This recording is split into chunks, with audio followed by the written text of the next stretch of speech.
everyone, so today I'm back again with the histology of the thyroid gland. In today's topic, I'm also going to talk about its location and function in short, but our main focus is on histology. So this is the thyroid gland. আমার কার্সারটা একটু বড় করতে হবে. Someone said in the last video যে আমার কার্সারটা দেখা যায় না. So I'm trying to make it bigger. হয়তো এখন দেখা যাচ্ছে. So this is the thyroid gland. And this is purely endocrine in nature, and দেখা যাচ্ছে it lies in the midline of the neck. Obviously this is the neck, আর নেকের midline এটা, and এই বরাবর this is the larynx. Larynx এ দুটো cartilage থাকে. This is the thyroid cartilage and this is the cricoid cartilage. So এইসব cartilage এর নিচে thyroid glandটা বসানো থাকে. আর thyroid glandের দুটো lobe, right lobe and left lobe. Are a right and left lobe, they are connected with each other by the isthmus. Now, what is the importance of this gland? This gland is dorkarta ki? Thyroid gland actually produces two hormones. One is thyroid hormone, another one is calcitonin. Okay? Now, a thyroid hormone, this is essential for your physical growth, mental growth, and maintenance of the basal metabolic rate. On the other hand, calcitonin, it is responsible for lowering the blood calcium level. So these two hormones are produced by this gland. এখন আসি হিস্টোলজিতে. Thyroid gland is encapsulated. তার মানে এর চারিপাশে capsule আছে. এই যে capsule. এখন এই ক্যাপসুলটা কি? Capsule, this is actually the supporting structure, and it is made up of connective tissue fibers, connective tissue cells, and it contains blood vessels, nerves, and lymphatics. আর অবশ্যই this is the supporting structure. এই capsule থেকে কতগুলো septum বা ট্রাভিকুলি এই গ্ল্যান্ডের ভিতরে ঢুকে যায় এবং গ্ল্যান্ডকে ছোট ছোট কতগুলো লোবিউলে ভাগ করে. সো এগুলো এক একটা lobule, and within these lobules there are millions of thyroid follicles. এখন এই thyroid গ্ল্যান্ডের একটা ক্রস সেকশন দেখি. So this is a slide showing the histological section of the thyroid gland. এখানে যে হালকা কালারের সেপ্টামের মতো দেখা যাচ্ছে, these all are connective tissue septums which are actually arising from the capsule, কিন্তু এই সেকশনে ক্যাপসুলটা দেখায়নি. Like the capsule, এই সেপ্টামের ভিতরে এই যে লম্বা লম্বা পিঙ্কিশ যে ফাইবারগুলো দেখা যাচ্ছে, these are connective tissue fibers. আর এরকম ব্লু কালারের ডট ডট যেসব জিনিস দেখা যাচ্ছে, these are the nucleuses of connective tissue cells. এছাড়াও সেপ্টামের ভিতরে এই গোল মতো জিনিস দেখা যাচ্ছে, লুমিনাল স্ট্রাকচার. এটা আর্টারিয়াল, কারণ এটার ওয়াল মোটা, এবং এটা হচ্ছে ভেনিউল, যেটার ওয়াল পাতলা. আর এর ভিতরে ব্লাডের সেলগুলো দেখা যাচ্ছে. তাহলে এগুলো হচ্ছে connective tissue septum. These septas, they are dividing the thyroid gland into many lobules. তাহলে এটা একটা lobule, then this is another lobule. হ্যাঁ, these lobules are filled up with millions of thyroid follicles. এগুলো সব thyroid follicle, and they are variable in their size, their shape, and in their diameter. But size, shape, diameter এগুলো variable হলেও they are lined by follicular cells. এই follicular cellগুলোর আরেকটা নাম হচ্ছে thyrocyte, and these are epithelial cells এবং usually simple cuboidal. যদি এরা inactive থাকে তাহলে এরা পাতলা হয়ে যায়, তখন তাদের মনে হয় squamous, এবং যখন তারা hyperactive হয়ে যায় সিক্রেশনের জন্য তখন they become columnar. তাছাড়া usually এটা simple cuboidal অবস্থায় থাকে. এখন একটা ফলিকল যদি বড় করি, so this is a thyroid follicle and these are follicular cells. Follicular সেলের আরেকটা নাম কি বলেছি? থাইরোসাইট. ফলিকলের ভিতরে একটা লুমেন থাকে, এই যে খালি যে জায়গাটা দেখা যাচ্ছে, this is a lumen and this is known as follicular lumen. এখন এই ফলিকুলার লুমেনটা কিন্তু খালি থাকে না, they are filled up with gelatinous colloid. এই যে পিঙ্কিশ যে স্ট্রাকচারটা দেখা যাচ্ছে, this is colloid. This colloid is actually produced by these follicular cells. Thyroid glandir main hormone, that is thyroid hormone, it is produced by these follicular cells. Follicular cell থেকে তৈরি হয় thyroid hormone. এই thyroid hormoneটা then colloid এর ভিতরে জমা থাকে. This is why thyroid gland is exceptional. Do you know what I mean চলবেন? কারণটা বলেই দিই। নাম্বার 1, এত হিউজ অ্যামাউন্টে কোনো হরমোন আর কোনো গ্ল্যান্ডে এরকম জমা থাকে না। ওকে। নাম্বার 2, এই সমস্ত হরমোন সেল থেকে তৈরি হয়, বাট সেলে কিন্তু জমা থাকে না। তারা তৈরি হয় সেলে, দেন সেলের বাইরে গিয়ে এই কলয়েডে জমা থাকে। This is the only gland যেখানে সিক্রেটরি প্রোডাক্ট সেলের বাইরে জমা থাকে। নাও নাম্বার 3, যেটা হচ্ছে সেল থেকে তৈরি হওয়ার পরে এরা 3 মাস পর্যন্ত কলয়েডে জমা থাকতে পারে। তার মানে সেলগুলো যদি নষ্ট হয়ে যায় বা কোনো কারণে যদি সেলগুলো স্টপস ওয়ার্কিং, তারপরও 3 মাস পর্যন্ত এরা বডিতে থাইরয়েড হরমোন সাপ্লাই দিয়ে যেতে পারবে। তো এটা গেল একটা ফলিকল। ফলিকলের বাইরে আরও কিছু সেল দেখা যায়, বাট অল্প পরিমাণে। এগুলো ফলিকলের পাশে থাকে বলে দে আর নোন অ্যাজ প্যারাফলিকুলার সেলস। এই সেলগুলো দে আর নোন অ্যাজ প্যারাফলিকুলার সেলস। তো এই সেলগুলো দেখা যাচ্ছে যে এই ফলিকল বা এই ফলিকলের পাশে আছে। So these are known as parafollicular cells. তো এই সেলগুলো এখানে দেখা যাচ্ছে। আরও কি আছে কিনা একটু দেখি এই স্লাইডে। ও পেয়েছি, এই যে এখানে একটা দেখা যাচ্ছে, দুটো সেল যারা ফলিকলের পাশে আউটসাইড দ্য ফলিকল। ওখানেও দেখা যাচ্ছে একটা group of cell, they are parafollicular cells. Anyways, এই প্যারাফলিকুলার সেল এদের কাজ হচ্ছে ক্যালসিটোনিন তৈরি করা। নাও বিটুইন দিস ফলিকলস, এই স্পেসগুলোকে আমরা বলি ইন্টারফলিকুলার স্পেস, কিংবা ফলিকুলার পাশে থেকে বলে একে আমরা প্যারাফলিকুলার স্পেসও বলতে পারি। এখন কোয়েশ্চেন হচ্ছে এই ইন্টারফলিকুলার স্পেস বা প্যারাফলিকুলার স্পেসের কন্টেন্ট কি? অফকোর্স ফার্স্টে আমরা দেখলাম যে এরকম এই যে ফাঁকা জায়গাগুলোতে বা বিটুইন দ্য ফলিকলস আরও কিছু সেল পেয়েছি, সেটার নাম প্যারাফলিকুলার সেলস। এটা 1 নাম্বার। এছাড়াও এখানে দেখা যাচ্ছে পিঙ্কিশ কিছু fibres. What are this things? এগুলো হচ্ছে কানেকটিভ টিস্যু ফাইবার্স। মেনলি এখানে রেটিকুলার ফাইবারটা বেশি থাকে।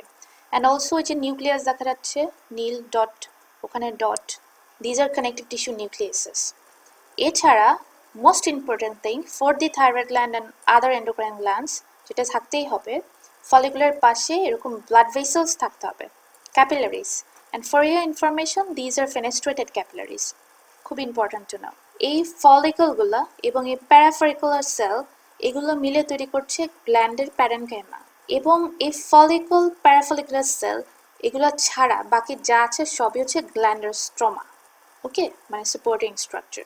সো এই স্লাইডের অ্যাকচুয়ালি সবই চেনা যাবে। These are follicles, parafollicular cells, then connective tissue fibres, nucleus, then blood vessels, capillaries. ক্যাপিলারির ভিতরে যে লাল লাল ডট দেখা যাচ্ছে, দিজ আর ব্লাড সেলস। এখন একটা জিনিস যেটা বাদ গেছে ইন দিস স্লাইড, ফলিকুলার বাইরে যে সেলগুলো আছে সেগুলোকে আমরা বলছি প্যারাফলিকুলার সেলস।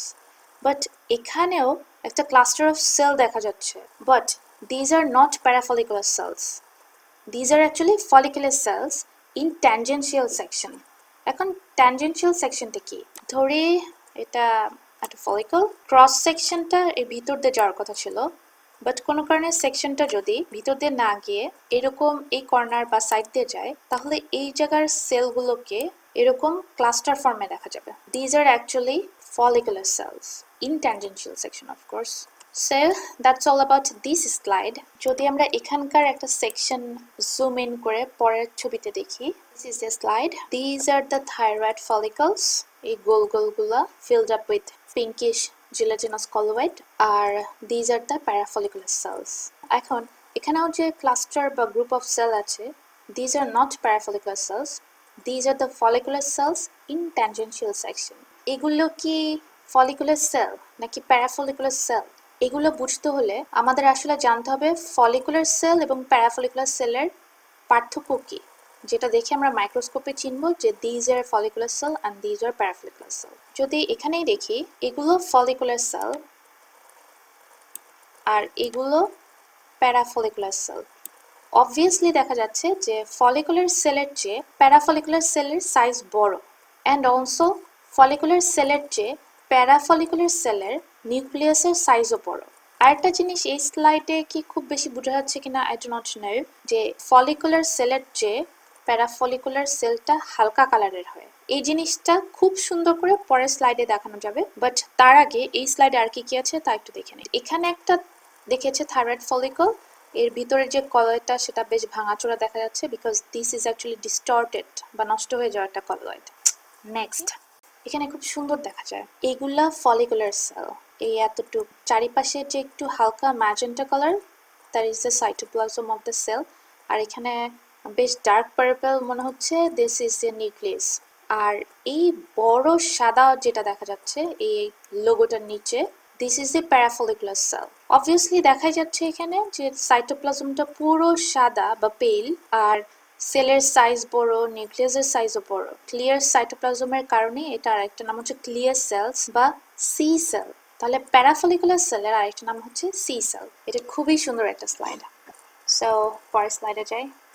হিস্টোলজি ছবি আঁকার জন্য this is a perfect figure. খুবই সুন্দর একটা ছবি। These are the thyroid follicles. এখানে 3টা ফলিকল দেখিয়েছে, তারা এই গাঢ় কালো করে যেটা এঁকেছে, this is the basement membrane.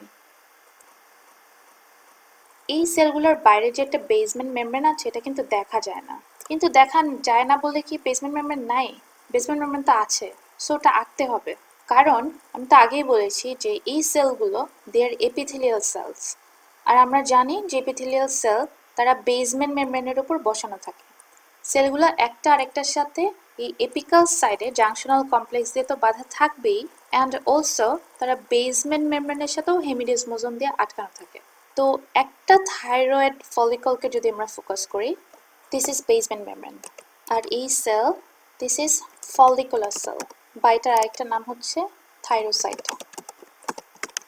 এবং এটা কি অবস্থায় দেখা যাচ্ছে? These are simple cuboidal in their shape. আর কিউবয়েডাল হলে অফকোর্স নিউক্লিয়াসগুলো গোল আঁকতে হবে। আর ফলিকুলার ভিতরে সাদা অংশ বা পুরাটাই অ্যাকচুয়ালি ফলিকুলার লুমেন, অ্যান্ড ভিতরে যে স্টোরেজ এর প্রোডাক্টটা, দিস ইজ কলয়েড।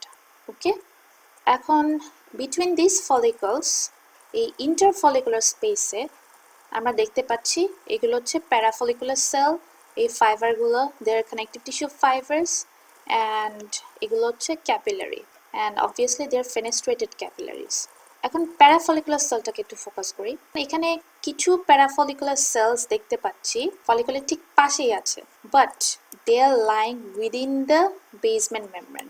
আর আরেকটা গ্রুপ অফ প্যারাফলিকুলার সেল দেখতে পাচ্ছি, they are situated in the parafollicular space and they're outside the basement membrane. তাহলে দুভাবেই থাকতে পারে, inside the basement membrane and also outside the basement membrane. So this is actually the perfect figure. Do you know what I mean, Jolibin? I must give the credit to them. And এই ছবিটা actually এই বই থেকে নেওয়া, এবং এদের লিঙ্কটা I will give in the description box. কেউ যদি এই খুব সুন্দর ছবিটা নিতে চাও তাহলে ওখান থেকে ডাউনলোড করে নিতে পারো। This is another figure. যদিও ছবিটা সুন্দর বাট বুঝলাম না। ফলিকুলার সেলগুলো হয় ইউসোনোফিলিক বা একটু রেডিশ ইন কালার, আর প্যারাফলিকুলার সেলস এদের সাইটোপ্লাজম ক্লিয়ার হয়, বাট এই ছবি তো উল্টা দেখছি। এখানে দেখছি ফলিকুলার সেলস এদের সাইটোপ্লাজমটা হালকা, আর সি সেল বা প্যারাফলিকুলার সেল এগুলো দেখিয়েছে গাঢ়। এখানে উল্টোটা দিয়েছে কেন আমি ঠিক বুঝলাম না। I really don't get it. এনাদের লিঙ্কটাও আমি ডিসক্রিপশন বক্সে দিয়ে দিচ্ছি, কারো জানার ইচ্ছা থাকলে তাদের সাথে যোগাযোগ করতে পারো। You know, in any case. But ছবিটা খুব সুন্দর। এখানে প্যারাফলিকুলার সেলসগুলো দেখিয়েছে উইদিন দ্য বেসমেন্ট মেমব্রেন, আবার একটা গ্রুপ দেখিয়েছে they are situated outside the basement membrane, আর ইন্টারফলিকুলার স্পেসে দেখিয়েছে এই parafollicular cells, then blood vessels, and the fenestrated capillaries, and also the nerve fibers. অবশ্য সুন্দর দিয়ে কি হবে, জিনিসই তো উল্টা। ওকে, নেক্সট স্লাইড। আবারও সেম মিস্টেক। ফলিকুলার সেল তারা ইউসোনোফিলিক হয়, এবং প্যারাফলিকুলার সেল তারা হয় ক্লিয়ার, কিন্তু এখানে উল্টোটা করেছে। যদিও ডিটেলসটা খুব সুন্দর। So these are the parafollicular cells, এবং বাইরে এই ডট ডট দিয়ে তারা বুঝিয়েছে হচ্ছে বেসমেন্ট মেমব্রেন, যেটার জন্য আমার এই ছবিটা খুবই ভালো লাগে।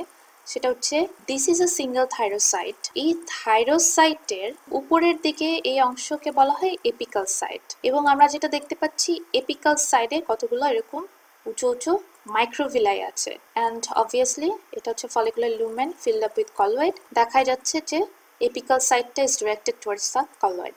এখন যদি আমরা একটা এরকম সিঙ্গেল সেলকে ফোকাস করি এতটুকু জায়গা নিয়ে, তো এই ফিগারটা আসলে আগের ছবির যে অংশটা বক্স করেছিলাম তার জুম ইন করা একটা পোর্শন।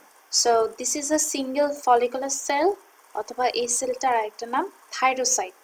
এখন এই সেলের সেল মেমব্রেনের যে সাইটটা is directed towards the basement membrane, এটাকে আমরা বলি বেসাল সাইট। এখন এই বেসাল মেমব্রেনটা এই বেসমেন্ট মেমব্রেনের সাথে হেমিডেসমোজোম দিয়ে আটকানো থাকে, আর দুই সাইডে আছে ল্যাটারাল মেমব্রেন। এই ল্যাটারাল মেমব্রেনের এটা এপিকাল পোরশন আর এটা বেসাল পোরশন। এই এপিকাল পোরশনটা পাশের সেলের সাথে এপিকাল জাংশনাল কমপ্লেক্স দিয়ে আটকানো থাকে। তাহলে পাশের আরেকটা সেল দেখা যাচ্ছে, এখানেও apical junctional complex. This is the apical portion, এবং এপিকাল পোরশনে দেখা যাচ্ছে অনেক মাইক্রোভিলাইজ and they are directed towards the colloid. আর এই জায়গাটা this is the lumen filled up with colloid. Basal side this is the blood vessel বা capillary. Anyways, আর এখন আমি সেলের ভিতরটা ফোকাস করছি। এখন থাইরোসাইটের ভিতরে অ্যাকচুয়ালি কি কি অর্গানালিজ আছে এটা জানতে হলে থাইরোসাইটটা কিভাবে কাজ করছে সেটা জানতে হবে। থাইরোসাইটের কাজ হচ্ছে থাইরয়েড হরমোন প্রোডাকশন করা। থাইরয়েড হরমোন প্রোডাকশনের জন্য একটা ইম্পর্টেন্ট কম্পোনেন্ট হচ্ছে থাইরোগ্লোবিউলিন। তাহলে সেই থাইরোগ্লোবিউলিনটা এই থাইরোসাইট বানাবে। কিভাবে বানাবে সেটা ব্লাড ভেসেলের ভিতরে ঘুরে বেড়াচ্ছে অ্যামাইনো অ্যাসিডস। অ্যামাইনো অ্যাসিড আসে আমাদের ডায়েটারি সোর্স থেকে, আমরা যে প্রোটিন খাই সেখান থেকে ভেঙে অ্যামাইনো অ্যাসিড আসে, এবং অ্যামাইনো অ্যাসিডটা আপটেক করে এই সেলের রাফ এন্ডোপ্লাজমিক রেটিকুলাম এটা। এবং এই অ্যামাইনো অ্যাসিড থেকে থাইরোগ্লোবিউলিন তৈরির জন্য যে প্রয়োজনীয় এনজাইমগুলো they are situated within these rough endoplasmic reticulums and also in these mitochondria. তাহলে এখানে মাইটোকন্ড্রিয়ার কাজ শুধুমাত্র ATP প্রোডাকশন না, they also contain the enzymes that are necessary for the thyroglobulin production. Then rough endoplasmic reticulum থেকে they are transferred into the Golgi apparatus. Golgi apparatus এ এদের সাথে কিছু নতুন প্রোডাক্ট জোড়া লাগে, আবার কেউ কেউ ভেঙে যাবে, then lastly এর ভিতরে প্যাকেজিং হয়, এবং আফটার প্যাকেজিং এরকম কিছু সিক্রেটরি ভেসিকলস এর মাধ্যমে তারা এপিকাল পোরশন দিয়ে এক্সোসাইটোসিস এর মাধ্যমে বেরিয়ে যায় ইনটু দি কলয়েড, এবং কলয়েডে গিয়ে তারা স্টোর থাকে। এখন very important to know that এই থাইরোগ্লোবিউলিন যেটা তৈরি হয়ে গেল সেই থাইরোগ্লোবিউলিন চেনে 140টা টাইরোসিল রেসিডিউ থাকে। থাইরয়েড হরমোন প্রোডাকশনের জন্য আরো একটা ইম্পর্টেন্ট জিনিস লাগে, দ্যাট ইজ আয়োডিন। এই আয়োডিনটা আমরা সরাসরি পাই না, আমরা পাই আয়োডাইড ফর্মে, সেটার সোর্সও ডায়েটারি। সো এখানে ব্লাড ভেসেলের ভিতরে কিছু আয়োডাইড দেখা যাচ্ছে, মানে আমরা যে লবণ খাই সেখান থেকে আসে। দেন আয়োডাইড গুলো এই বেসাল সাইট দিয়ে সোডিয়াম আয়োডাইড পাম্প, এই পাম্পের মাধ্যমে সেলের ভিতরে ঢুকবে, এবং সেলের ভিতরতে ট্রান্সপোর্ট হয়ে ওই এপিকাল পোরশন দিয়ে আয়োডাইড ক্লোরাইড পাম্প দিয়ে আয়োডাইডটা বেরোবে। কিন্তু এই আয়োডাইডটা বেরোনোর সময় এখানকার যে সেল মেমব্রেন আছে এই মেমব্রেনে একটা এনজাইম থাকে, খুবই ইম্পর্টেন্ট এনজাইম। এনজাইমটার নাম হচ্ছে থাইরয়েড পারঅক্সিডেজ। এই থাইরয়েড পারঅক্সিডেজ নাম দিয়ে বোঝা যায় এই আয়োডাইডকে অক্সিডেশন করে ফেলবে এবং দে ফর্মস আয়োডিন। তাহলে আমাদের লুমিন আমরা পেয়ে গেছি থাইরোগ্লোবিউলিন এন্ড অলসো আয়োডিন। এখন বাকিটুকু বোঝানোর জন্য আমাকে হোয়াইট বোর্ডে যেতে হবে। So this is my white board, not white board, আজকে খালি black board. So this is my blackboard. যেটা ধরবো এই পুরো কালো জায়গাটা this is the colloid. এখানে কি আছে থাইরোগ্লোবিউলিন চেন, এবং থাইরোগ্লোবিউলিন চেন ছাড়াও আরেকটা জিনিস পাবো that is iodine. তাহলে এই একটা চেন আঁকি, this is a thyroglobulin chain, এবং চেনের ভিতরে পাবো these are tyrosyl residues. এগুলো সব টাইরোসিল। 140টা তো আর রাখা সম্ভব না, তাই এই কয়টাই। এছাড়া কলয়েডে ঘুরে বেড়াবে আয়োডিন। এই সবুজ জিনিসগুলো these are representing the iodine. এখন ওই যে থাইরয়েড পারঅক্সিডেজ ছিল, এরা এই আয়োডিনকে এখানকার টাইরোসিল রেসিডিউর সাথে লাগাই দিতে হেল্প করবে। তো এখানে যে থাইরোগ্লোবিউলিন চেইন ছিল তার ভিতরে কোনো কোনো টাইরোসিল রেসিডিউর সাথে আয়োডিন লাগে। এখানে ধরি একটা আয়োডিন লেগে গেল, এখানে ধরি দুটো আয়োডিন লেগেছে, আবার ধরলাম এটাতে কোনো আয়োডিন লাগেনি, এটাতে আবার দুটো আয়োডিন লেগেছে, পাশের এটাতেও ধরি দুটো আয়োডিন লেগেছে, এখানে একটা, এটাতে ধরি লাগে নাই, এখানে দুটো, এখানে ধরি একটা, ধরলাম এটা খালি, বা ধরে নেই এখানে দুটো লেগেছে, এখানেও দুটো, এগুলো ধরি খালি। ওকে, এখন এরকম একটা টাইরোসিল রেসিডিউর সাথে এরকম একটা আয়োডিন লাগাকে বলা হয় মনো আয়োডো টাইরোসিন। মানে এই টাইরোসিনের সাথে মনো আয়োডিন লেগেছে, মনো মানে এক, এরকম একটা আয়োডিন লাগলে সেটাকে আমরা বলবো monoiodotyrosine. On the other hand এরকম একটা টাইরোসিল রেসিডিউর সাথে এরকম দুটো আয়োডিন লাগলে তাকে আমরা বলবো ডাই আয়োডো টাইরোসিন। মানে একটা টাইরোসিনের সাথে ডাই আয়োডো মানে দুইটা আয়োডিন লেগেছে। ওকে, তাহলে থাইরয়েড পারঅক্সিডেজ একে তো আয়োডাইডকে আয়োডিনে কনভার্ট করেছে, প্লাস এই সমস্ত আয়োডিনকে টাইরোসিল রেসিডিউর সাথেও লাগাতে হেল্প করেছে। থাইরয়েড পারঅক্সিডেজ এখানেই থেমে থাকে না, এর আরেকটা ফাংশন আছে। এরা কি করে, এরা হচ্ছে পাশাপাশি যে মনো এবং ডাই আছে, অথবা এখানে দেখা যাচ্ছে ডাই আর ডাই, এদেরকে জোড়া লাগায় দেয়। এই জোড়া লাগাটাকে বলা হয় কাপলিং রিয়াকশন। তো এদের ভিতরে একটা কাপল ফর্ম করে, এদের ভিতরে একটা কাপল ফর্ম করে। তো মনোর সাথে ডাই লাগলে তৈরি হয় ট্রাই, আর ডাইয়ের সাথে ডাই লাগলে সেখান থেকে তৈরি হয় টেট্রা। হ্যাঁ, তাহলে মনোর সাথে যদি ডাই যোগ হয় তাহলে তৈরি হয় ট্রাই, মানে ট্রাইআয়োডোটাইরোসিন। আর ডাইয়ের সাথে যদি ডাই যোগ হয় তাহলে তৈরি হয় টেট্রা। সো মনোর আরেকটার নাম T1, ডাইআয়োডোটাইরোসিনের আরেকটার নাম T2, ট্রাইআয়োডোটাইরোসিনের আরেকটা নাম T3 এবং টেট্রার আরেকটা নাম হচ্ছে T4। এখন আমি একটু ব্লু কালার দিয়ে দেখাই। তাহলে এরকম একটা থাইরোগ্লোবুলিন চেইনে এরকম আমরা খালি কিছু টাইরোসিল রেসিডিউ দেখতে পারবো, T1 দেখতে পারবো, T2 দেখতে পারবো, T3 দেখতে পারবো, T4 দেখতে পারবো। কিন্তু এই T3 এবং এই T4 these are not active because যতক্ষণ পর্যন্ত এই চেইনে লাগানো থাকবে ততক্ষণ পর্যন্ত এরা আলাদা হয়ে এসে কোনো কাজ করতে পারবে না। তাদের অ্যাক্টিভ হতে হলে এই চেইন থেকে ছুটতে হবে। সো আমরা আগের ছবিটাতে ফেরত চলে যাই। এই পুরোটা দিয়ে অ্যাকচুয়ালি একটা চেইন বুঝিয়েছে, এই চেইনের ভিতরে খালিগুলো দেখায়নি। এখানে একটা মনো দেখিয়েছে এবং ডাই দেখিয়েছে, আর পাশে আবার ডাই এবং ডাই দেখিয়েছে। এখানে যেটা দেখিয়েছে মনোর সাথে ডাই যোগ হয়েছে, যে মনো এবং ডাই মাঝখানে, ওই পাশে আরো টাইরোসিল আছে যাদের সাথে কিছু এখনো লাগেনি, খালি টাইরোসিল। এখানে আবার দেখিয়েছে ডাই এবং ডাই দুটো যোগ হয়েছে মাঝখানে, দুই পাশে আরো টাইরোসিল রেসিডিউ আছে। তো মনো এবং ডাই মিলে অ্যালং উইথ দুই পাশে টাইরোসিল রেসিডিউ, মানে এখনো চেইনের ভিতর যদি থাকে তাহলে তৈরি হয় এই প্রিকারসর ফর্মটা প্রি T3। আবার এই ডাইয়ের সাথে ডাই মিলেছে, T4 তৈরি হয়েছে, কিন্তু এই পাশেও টাইরোসিল আছে, এই পাশেও টাইরোসিল আছে, so they are still inactive. এটাও প্রি T4। এদেরকে অ্যাক্টিভ হতে হলে এই পাশের টাইরোসিল রেসিডিউ থেকে ছুটে আসতে হবে। অ্যাক্টিভ ফর্ম এটা ট্রাইআয়োডোথাইরোনিন এবং টেট্রাইওডোথাইরোনিন বা থাইরোক্সিন। তাহলে সোজা কথায় এই কলয়েডের ভিতর একটা চেইনে T1, T2, T3, T4 and also other tyrosyl residues তারা চেইনের সাথে অ্যাটাচড অবস্থায় কলয়েডে আছে। এখন থাইরোসাইটের এপিক্যাল পোর্শন কলয়েডকে এনগালফ করে along with the thyroglobulin chain and forms the Phagosome. So these are the phagosomes containing the thyroglobulin chain এবং এই চেইনের ভিতরে ঝুলছে T3 এবং T4, but they are still inactive এবং চেইন থেকে ছুটতে পারলেই অ্যাক্টিভ। এখন T3, T4 কে এই থাইরোগ্লোবুলিন চেইন থেকে ছোটার জন্য লাগবে প্রোটিওলাইটিক এনজাইম। এই proteolytic enzymes they are situated within the lysosomes, ওগুলোর নাম হচ্ছে লাইসোজোমাল প্রোটিয়েজ। এই lysosome then fuses with the phagosome and they ultimately form the phagolysosome. এবং তখন এই লাইসোজোমাল যে প্রোটিয়েজ থাকে তারা এদের উপর কাজ করে এবং প্রোটিন ডিগ্রেডেশন করে, ফলে অ্যাক্টিভ T3 এবং অ্যাক্টিভ T4 ভেঙে বের হয়ে আসে এবং by exocytosis they enter into the blood vessels. এই যে T3 এবং T4। এখন মজার ব্যাপার হচ্ছে এখানেও মানে ব্লাডেও তারা ফ্রিলি ঘুরে বেড়াতে পারে না, ওরা কিছু ট্রান্সপোর্ট প্রোটিন লাইক অ্যালবুমিন বা গ্লোবুলিনের সাথে অ্যাটাচড অবস্থায় ঘুরে বেড়ায়।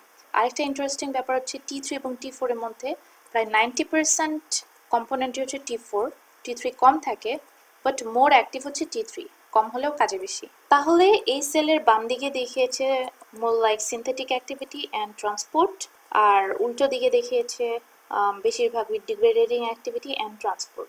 এই সাইডে তাহলে সিনথেটিক অ্যাক্টিভিটির জন্য আমাদের লেগেছে mitochondria, then rough endoplasmic reticulum and also Golgi apparatus and secretory ভেসিকলস।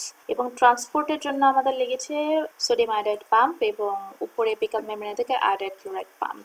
আরেকদিকে যেহেতু ফ্যাগোসাইটোসিস হয়েছে লাগবে ফ্যাগোসোমস অ্যান্ড অলসো প্রচুর লাইসোজোমসও লাগবে। এখানে যেটা আঁকেনি, যেটা আমার ঠিক পছন্দ হয়নি, সেটা হচ্ছে এই সেলগুলো আসলে কাজ করবে কখন। সেলগুলো যদি স্টিমুলেটেড হয় তাহলেই তারা এই থাইরয়েড হরমোন প্রোডাকশন করবে। কারণ তারা স্টিমুলেটেড হবে কখন? স্টিমুলেটেড হবে যখন থাইরয়েড স্টিমুলেটিং হরমোন এসে তাদেরকে স্টিমুলেট করবে। তো এখানে কিছু রিসেপ্টর থাকতে হবে এই বেজাল সাইডে, যেখানে থাইরয়েড স্টিমুলেটিং হরমোন এসে লাগতে পারবে। এই যে TSH, এরা আসে কোথা থেকে? এরা আসে তাহলে অ্যান্টেরিয়র পিটুইটারির এই বেজোফিলিক সেল থেকে আসে থাইরয়েড স্টিমুলেটিং হরমোন। অন্যান্য হরমোনও আসে। এখন এই থাইরয়েড স্টিমুলেটিং হরমোন এসে স্টিমুলেট করে থাইরয়েড গ্ল্যান্ডকে, থাইরয়েড গ্ল্যান্ড দেন হচ্ছে থাইরয়েড হরমোন সিক্রেশন করে। এখান থেকেও এমনি এমনি সিক্রেশন হয় না, সেটা হয় এই হাইপোথ্যালামাসের থেকে কিছু থাইরয়েড হরমোন রিলিজিং হরমোন আসে, যারা এসে পিটুইটারির এই সেলগুলোকে স্টিমুলেট করে, তখন তারা সিক্রেশন করে thyroid stimulating hormone, and then ওরা কাজ করে থাইরয়েড গ্ল্যান্ডের উপর, and then the thyroid gland produces the thyroid hormone. Thyroid hormone যদি প্রোডাকশন হতে থাকে, এরকম থাইরয়েড হরমোন শরীরে বাড়তে থাকবে। যখন নির্দিষ্ট পরিমাণের বেশি থাইরয়েড হরমোন হয়ে যাবে, তখন তো আমাদের শরীর চাবে না যে আরো থাইরয়েড হরমোন প্রোডাকশন হোক, তখন তারা একটা নেগেটিভ ফিডব্যাক পাঠায় এই হাইপোথ্যালামাসের সেলগুলোকে যে তোমরা আর রিলিজিং হরমোন রিলিজ করো না, কারণ আর থাইরয়েড হরমোন প্রোডাকশনের দরকার নেই। তখন এখান থেকে একটা ইনহিবিটিং সিগন্যাল গেল হাইপোথ্যালামাসের নিউক্লিয়াসে, ফলে তারা আর রিলিজিং হরমোন রিলিজ করবে না। সাথে এরা সরাসরি আবার অ্যান্টেরিয়র পিটুইটারিকেও একটা নেগেটিভ ফিডব্যাক পাঠায় যে তোমরা আর টিএসএইচ বের করো না, কারণ অলরেডি অনেক থাইরয়েড হরমোন আছে, নতুন টিএসএইচ আসলে আরও তৈরি হবে, আমরা আর চাই না। এটাকে বলা হয় negative feedback mechanism. So these figures, they were collected from diFiore's Atlas of Histology 12th edition, and also from junqueira's Basic Histology, that is 13th edition, and আরও কিছু সুন্দর সুন্দর ছবি ছিল, they were collected from the internet, and I'm putting their link in the description box below. So this is the end of my tutorial today. মেলা বড় lecture ছিল, but hopefully এটা সবার কাজে লাগবে. So see you in the next video. Until then, take care and goodbye.